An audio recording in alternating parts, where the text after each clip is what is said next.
여러분 반갑습니다. 정문성 목사입니다. 하나님의 은혜가 여러분 가정 가운데 충만하기를 간절히 기원합니다. 기도하겠습니다. 은혜로우신 아버지 하나님, 우리가 기도했다가 응답이 되지 않는다고 낙심할 때도 있지만 믿음 가운데 거하게 하시고 하나님의 뜻을 분명히 알고 확신하며 걸어가는 저희들 되도록 은혜 허락하여 주시옵소서. 말씀을 묵상한 동안에 하나님의 세미한 음성도 듣게 하여 주시옵소서. 예수님 이름으로 기도하옵나이다. 아멘. 오늘 우리에게 주신 말씀은 하나님 말씀은 창세기 25장 1절부터 11절까지입니다만은 제가 사이사이에 띄엄띄엄 읽겠습니다. 1절 읽고 다음에 이렇게 읽겠습니다. 여러분은 그 유튜브를 보시면서 성경 그대로 보시면 되겠습니다. 25장 1절입니다. 아브라함이 후처를 맞이하였으니 그의 이름은 구두라라. 그 다음에 사람 누구 낳고 또 얘기가 나오고 5절에 아브라함이 이삭에게 자기의 모든 소유를 주었고 자기 서자들에게도 재산을 주어 자기 생전에 그들로 하여금 자기 아들 이삭을 떠나 동방 곧 동쪽 땅으로 가게 하였더라. 아브라함의 향년이 175세라. 그의 나이가 높고 늙어서 기운이 다하여 죽어 자기 열조에게로 돌아가매 그의 아들들인 이삭과 이스마엘이 그를 마므레 앞 해 족속 소알의 아들 에브론의 밭에 있는 막벨라 굴에 장사하였으니 이것은 아브라함이 해 족속에게서 산 밭이라. 아브라함과 그의 아내 사라가 거기 장사되니라. 아브라함이 죽은 후에 하나님이 그의 아들 이삭에게 복을 주셨고 이삭은 부엘 라헤로이 근처에 거주하였더라. 이제 아브라함이 후처를 두었다는 얘기 나옵니다. 이름이 그두라입니다. 사라가 127살에 죽었지요. 그러니까 그때 아브라함 나이는 137살, 10년 차 있죠. 그리고 175세에 죽었으니까 사라보다는 38년 더 살았지요. 이삭의 나이가 자기 엄마가 죽을 때가 37살이었잖아요. 엄마가 죽고 몇 살 때 결혼했냐면 40살 때 결혼했다고 성경은 기록하고 있습니다. 그러니까 3년 동안 좀 외롭게 엄마 없어서 외롭게 그렇게 지냈는데 그 아버지가 이렇게 두면 안 되겠다 아마 생각을 가지게 되어서 며느리를 구하러 보냈던 것 같습니다. 근데 오늘 본문에 보면 후처를 이야기하면서 구두라 얘기하면서 후처에게서 낳은 자식의 이름이 쭉 기록되어 있습니다.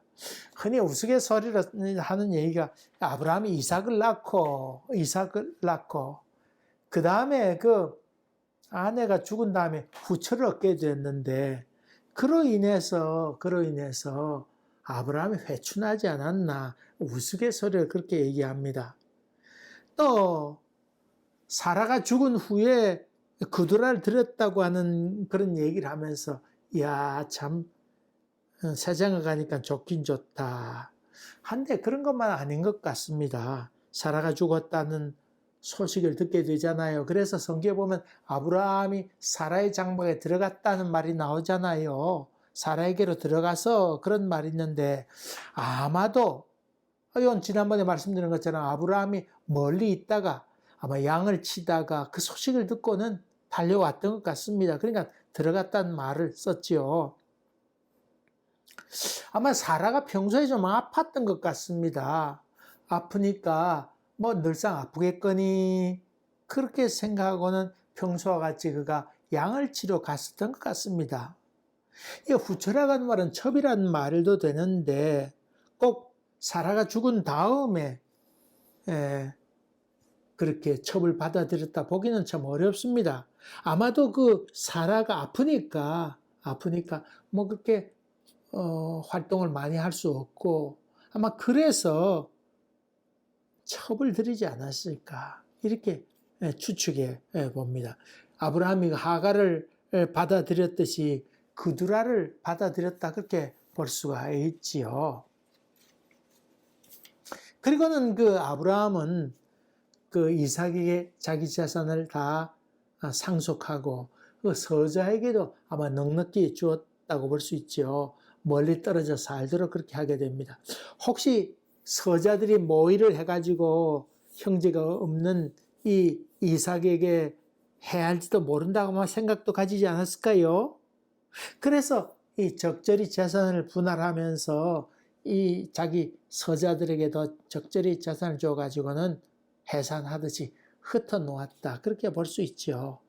부정적으로 보면 너무 아브라함이 머리를 쓴다. 너무 주도 면밀하게 그렇게 준비를 하니까 좀 무섭다고 하는 생각도 좀 들어요.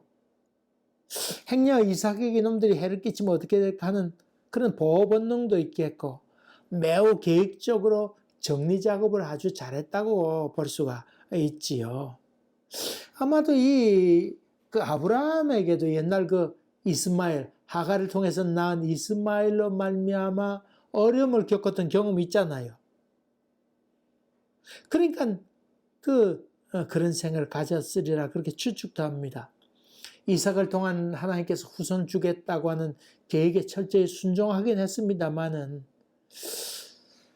또 하나 결혼한 그 이삭이 있는데 결혼한 이삭의 아내 리브가가 더 꾀쟁이잖아요.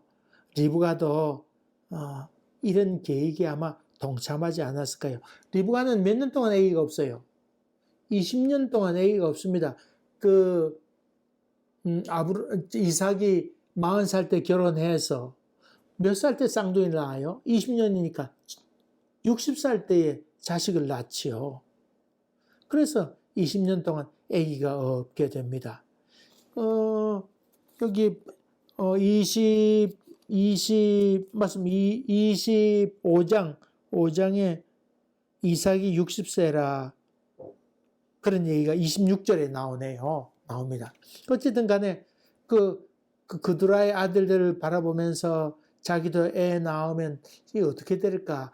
이 아들이 자기들이 짜가지고는 우리 애들을 괴롭히지 않을까? 그런 생각도 했을 것이고 그 이삭을 통해서 자기 남편을 통해서 아마도 그 이스마엘에 있었던 이야기들을 아마 들었을 터이니까 이거 가만뒀다 우리 아버지 돌아가시면 이놈들이 또 어떻게 할까?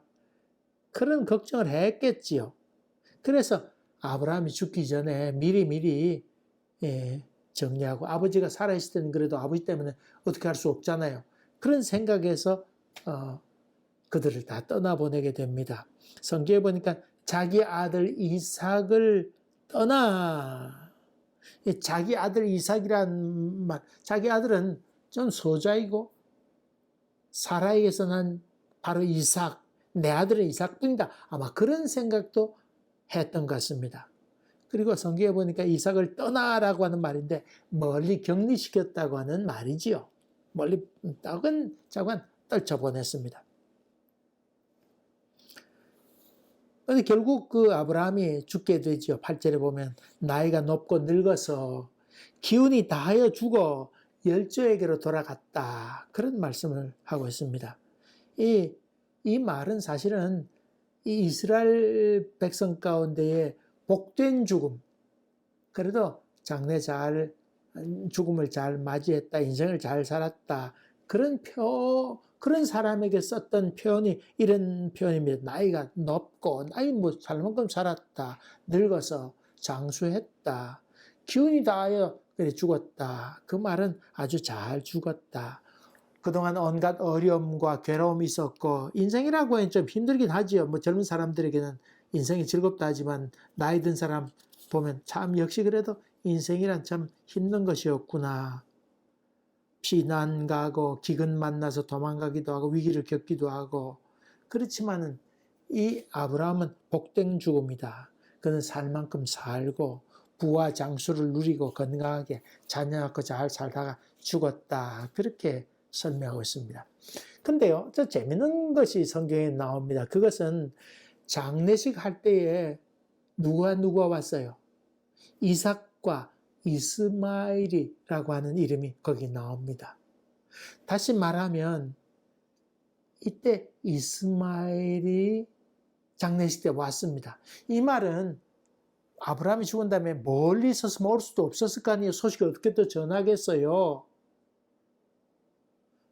근데 그 이스마엘이 여기 장례식에 자기 아버지 죽는 것에 대해서 참여했다는 거로 봐서 이스마엘이 멀리 떨어져 사는 것이 아니고 아마 가까이서 쫓아냈다고 하지만은 멀리 떨어져 보내지 아니하고 아마 가까이서 살았던 것 같습니다. 그 사라의 묘에 안장했다고 그렇게 얘기했는데 아브라함의 죽음 이걸 보면서 뭔가 좀 아쉽다는 생각을 좀 가지게 돼요. 창세기 12장에 하나님께서 아브라함을 부르는 장면, 복의 근원이 되라 하는 12장의 사건, 그 앞에 11장은 바벨탑 사건 나오잖아요. 그 다음에 그 참 혼란스러운 상황 가운데 하나님께서 한 사람을 주목해서 본 것이 아브라함이라는 사람인데, 이 아브라함의 얘기가 쭉 12장, 13장 쭉 넘어가다가 드디어 25장에 와서 그의 죽음을 지금 기록하고 있죠. 믿음의 조상이면서 뭔가 더 심부러움이 좀 있었으면 좋겠는데 175세에 죽었다. 이 참 아브라함의 죽음이 좀 뭔가 아쉽습니다. 근데 그게 인생이죠. 여러분 특별히 모세의 죽음을 보게 되면 참 모세가 그렇게 가나안 땅에 들어가기를 원했습니다만 들어가지 못하고 바라만 보고 있다가 죽었다 하는 얘기 나오지 않아요. 그걸 보면서 참 이 하나님이 어떤 분이신가 하는 생각을 다시금 하게 됩니다. 또 여러분 창세기 1장에 태초에 하나님이 천지를 창조하시니라 그 말부터 시작해서 창세기 맨 마지막 50장 맨 마지막에 무슨 얘기로 끝을 맺고 있어요. 26절에 요셉이 110세의 죽음에 그들이 그의 몸에 향재료를 넣고 애굽에서 입관하였더라. 다시 말하면 창세기는 태초에 하나님 천지를 창조하셨다는 얘기부터 시작해서 창세기 맨 마지막에는 인간의 죽음으로 입관하였더라. 인간의 죽음, 요셉의 죽음으로 끝을 맺고 있지요. 하나님으로부터 시작해서 인간의 죽음으로 끝을 맺는 것. 인간이라고 하는 그런 것이다. 죽은 다음에 말이 없지만은 하나님은 여전히 요셉 거의 총리 대신까지 되었던 요셉도 죽었지만은 하나님은 여전히 살아 역사하고 있다. 그것을 얘기하고 있죠. 오늘 본문에 보면 아브라함이 죽었지만은 하나님이 약속대로 이삭에게 복을 주셨더라. 그렇게 말로 설명하고 있습니다. 이 말은 하나님의 신실하심은 끝이 없다. 하나님의 약속은 여전히 살아있다. 그것을 얘기하고 있죠.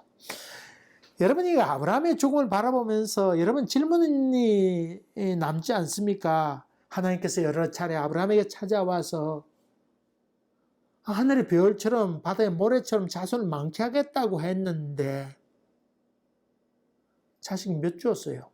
물론 서자까지 치면 여러 됩니다만은 사실은 이삭밖에 자기 아들이라고 생각지 아니했습니다. 그러니까 하늘의 별처럼도 아니고 바다의 모래처럼은 더더구나 아니고 이삭 하나밖에 주지 않았습니다. 그것밖에 주지 않았습니다. 정말 하나님께서 별처럼 모래처럼 그렇게 주겠다는 말씀을 약속을 이행했습니까? 이행하지 않았습니까? 이행하지 않았습니다. 분명합니다, 여러분. 뭐가 이루어진 겁니까? 그러면 아브라함에게 한 약속, 이건 무슨 의미가 있습니까? 이건 신학적으로 해석하면 이렇습니다. 신학적으로 예수 믿는 예수를 통해서 구원을 얻게 되고 아브라함의 후손인 예수 그리스도를 통해서 세계 곳곳에 수많은 씨가 퍼지게 되리라. 이 바로 아브라함이 아멘했던 말씀이 바로 이 예수 그리스도를 지칭한 말이다. 그렇게 설명하게 되지요. 창세기 15장에 보면 아브라함에게 하나님께서 나타나셔서 약속하게 되잖아요. 그럴 때 믿었다 아멘 그랬습니다. 그때 아브라함이 만대로 보고 아멘이라고 했다고 하는 걸 볼 수 있지요. 별 바라보면서 그 숱한 별만큼 내가 있을 동안에 그것이 이루어지리라 그는 그렇게 생각지 않았습니다. 그는 몇천 대를 바라보면서 아이고 내 후손이 이렇게 많아지겠구나 라고 하는 고백이 바로 아멘이의 고백이었습니다. 별이 빛나는 밤에 바라보면서 수백 년, 수천 년에 걸쳐 역사하시는 하나님의 계획을 보았다고 하는 것입니다. 거기에 아브라함은 아멘했단 말입니다. 한번 이 말씀을 한번 우리에게 적용시켜 봅시다. 하나님은 우리에게 어떤 약속을 줍니다. 인도하겠다고 약속합니다. 복 주겠다고 약속하십니다. 근데 꼭 우리 때에 이루어지는 것일 수 있겠고 또 그렇지도 않은 경우도 있다고 하는 것도 여러분이 기억해야 됩니다. 우리 당대에 꼭 이루어지지 않고 우리 다음 때에 이것이 이루어지는 경우도 있다고 하는 것을 우리는 믿음의 눈으로 바라볼 필요가 있다고 하는 것입니다. 하나님은 우리의 자식을 통해서도 이루시기도 하고 우리의 자식의 자식을 통해서도 그 뜻을 이루는 경우가 많이 있다고 하는 것입니다. 사실 어떤 의미에 본다고 그러면 이건 큰 축복이라고 볼 수 있지요. 우리 때에 씨는 뿌리고 우리 자손 때에 그것을 거둔다고 하는 건 참 복이죠. 나보다도 우리 자식이 잘 되는 것이 복 있고 또 그 자식이 잘 되는 것이 더 복 있고 감사하고 큰 기쁨 아니겠어요? 그렇지 않아요? 여러분 때보다도 여러분 후손 때에 복 있는 것이 더 좋은 것이지요. 여러분 오늘 본문의 말씀 아브라함 때에 자기 눈으로 보진 못했습니다.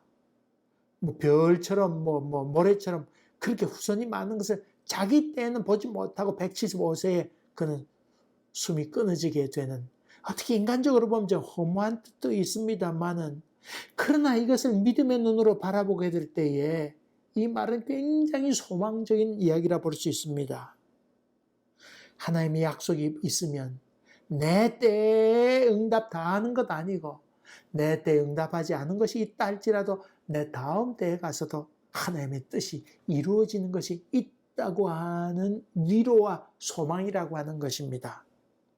여러분 우리 때에 안 되더라도 우리 후손 때에 창대케 되는 것이 참 복되고 귀하고 감사한 일 아닙니까? 아닙니까 여러분?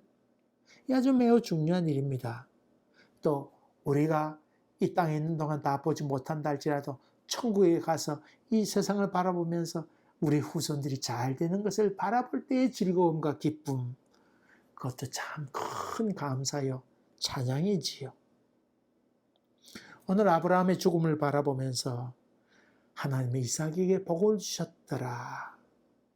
그렇게 성경은 기록하고 있는데 내 당대의 것을 보지 못한다 할지라도 내 자식이 그것을 거두게 될 날이 있을 것이다.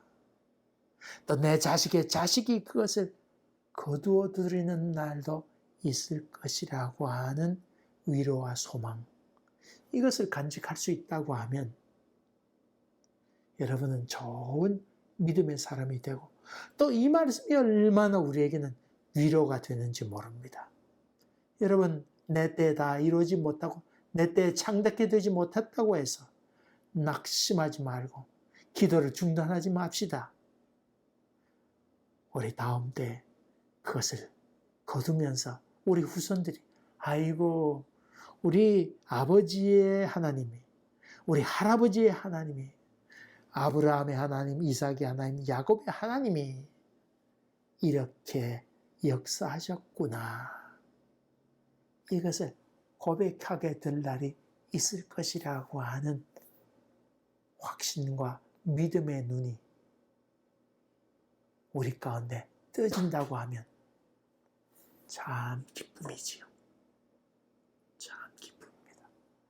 여러분 그런 은혜가 여러분 심령 가운데 충만하게 되기를, 그러니까 믿음의 눈이 활짝 열리기를, 만대에 축복하는 영안이 열리기를 주의 이름으로 간절히 기원합니다. 기도합시다. 은혜로우신 주님, 아브라함이 가졌던 믿음의 눈이 저희들에게 열려져서 만대를 바라보면서 축복하고 기도하는 저희들 되게 도와주시옵시고, 우리 당대에 그것을 이루지 못한다 할지라도 그것 때문에 절망하고 낙심하지 말고 하나님의 계획하심이 있음을 믿고 믿음으로 살아가는 저희들 되도록 도와주시옵소서. 예수님 이름으로 기도하옵나이다. 아멘. 여러분 감사합니다. 또 뵙겠습니다.